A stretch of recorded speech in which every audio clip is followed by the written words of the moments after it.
Partai Demokrat menghormati keinginan dari Partai Keadilan Sejahtera yang mengharapkan partai yang dipimpin Agus Harimurti Yudhoyono tersebut kembali ke koalisi perubahan dan mendukung Anies serta Caimin sebagai capres-cawapres di Pilpres 2024. Koordinator juru bicara DPP Partai Demokrat, Herzaki Mahendra Putra, mengapresiasi sikap PKS yang menjaga etika dalam koalisi. Pada hari Kamis kemarin, Herzaki menegaskan sulit bagi Demokrat untuk kembali memberikan dukungan untuk Anies Baswedan. Bahkan Herzaki juga menyinggung soal adanya komitmen yang sudah dilanggar dalam koalisi perubahan. Meskipun sudah move on, sebelumnya Herzaki dalam sebuah wawancara bersama Tribun News turut membeberkan bagaimana kondisi ketika Demokrat mengetahui bahwa Anies berkhianat. Herzaki mengatakan, saat ada bukti di depan mata saja Anies masih bisa berkilah. Maka bagaimana bisa mereka kembali bersama dalam satu koalisi? Diberitakan sebelumnya, PKS memang berharap Partai Demokrat kembali ke koalisi perubahan dan mengusung Anies Baswedan sebagai capres di Pilpres mendatang. Juru bicara PKS Muhammad Iqbal mengatakan pihaknya merasa kehilangan Demokrat yang memutuskan menarik dukungan untuk mandatnya bagi Anies. Iqbal juga menyayangkan bila Demokrat yang memiliki visi perubahan justru akan berlabuh ke koalisi lain. PKS disebut Iqbal akan menjalin komunikasi dengan Demokrat. Diketahui memang pemirsa, Partai Demokrat telah mencabut dukungan terhadap Anies Baswedan setelah Ketua Umum PKB Muhaimin Iskandar alias Caimin dipilih menjadi bakal cawapres Anies tanpa berembuk dengan Demokrat. Surabaya, kemudian katanya nanti sore kembali, kita ketemu sore. Ya. Nah kemudian sore, kok delay pesawatnya? Akhirnya baru bisa dihubungi, adalah ngapain ini nunggu lama sekali, nggak jelas, kita telepon aja. Kita telepon, seingat saya maghrib, lewat maghrib dikit kalau nggak salah, seingat saya. Apakah menjelang maghrib? Pokoknya seputar maghrib lah, seingat saya. Menjelang apa setelah dikit, lewat maghrib dikit. Itu sekjen kami, Bang Teguh Rifki, yang tim 8 menelpon.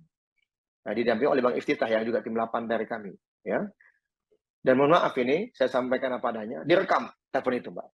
Karena kita tahu, kalau nggak direkam nanti dia banyak bohongnya nih. Karena udah kejadian. Karena kan ini perselingkuhannya terjadi. Nggak boleh nanti kita dikerjain nih, diomongin di mana-mana. Karena kan pintar merangkai kata nih. Sosok yang ini nih, si mantan ini. Pintar banget merangkai kata dan membuat, mengkondisikan, sehingga seakan-akan kebenaran itu bukan di tangan Allah, tapi di tangan dia gitu. Ya kan?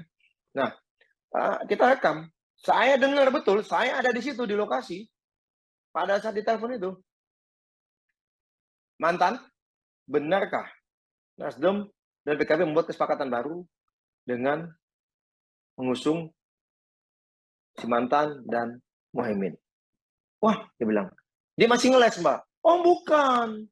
Bukan kesepakatan baru, katanya. Ya, Nasdem dan PKB memang mengusung saya dan Pak Muhaimin. Bingung nggak, Pak? Bingung nggak ini? Bingung nggak ini bahasa Indonesianya di mana ya? Inilah keahlian berkata-kata, saya bilang. Kita bilang mengusung kesepakatan baru, dia bilang bukan. Tapi Nasdem dan PKB bersepakat mengusung saya dan Pak Muhaimin. Lah, apa bedanya? Tapi bilang bukan kesepakatan baru. Ditegaskan lagi oleh sekjen kami, berarti benar cawapresnya Pak Muhaimin. Iya benar, Muhaimin Iskandar. Iya benar. Udah kita tutup teleponnya langsung. Jadi jangan bilang bahwa kita tidak mau komunikasi atau tidak bisa ditelepon. Buat apa? Kita bersama hampir setahun. Mohon maaf, kita menghitungnya 7 Oktober, Mbak. Kita nggak ngitung piagam 14 Februari. Kenapa? Komitmen kita adalah sejak 7 Oktober yang tadi Ketum bilang, ini adalah petarungnya si mantan juga. Itulah kita berhitung sebagai komitmen kita habis-habisan di lapangan. Belum ada komitmen tertulis.